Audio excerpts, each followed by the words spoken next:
daawada ma ku dhiban tahay marka aad moobilkaaga saylan geliso in aad ku ilowdo oo kadibna sidaasi ay kugu dhaafaan wicitaanno iyo farriimo muhiim ah?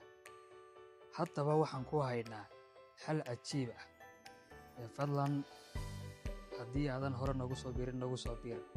sidoo kale waxaad subscribe noo saartaa YouTube channelkeena oon soo saari doonno xagga sare. sidoo kale Facebook page ayaan isagana samaynay dhowaan, sidaasi leeg nagu soo bir isagana. mahadsanid. ugu horreyn waxaad tegaysaa settingska marka aad tagto waxaad tegaysaa sounds and vibration marka aad tagto kadib waxaad tegaysaa mute ayaad gelinaysaa moobilka, kadibna halkan hoose wax kaaga soo baxaysa temporary mute.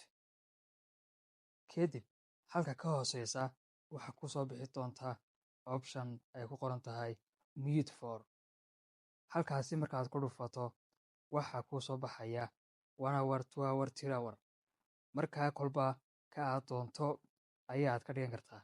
sidoo kale haddii aad doonayso wax ka badan ama wax ka yar waxaad ku dhufanaysaa custom, kadibna halkan ayaad ka gelinaysaa minute ama saacado wixii aad u baahan tahay.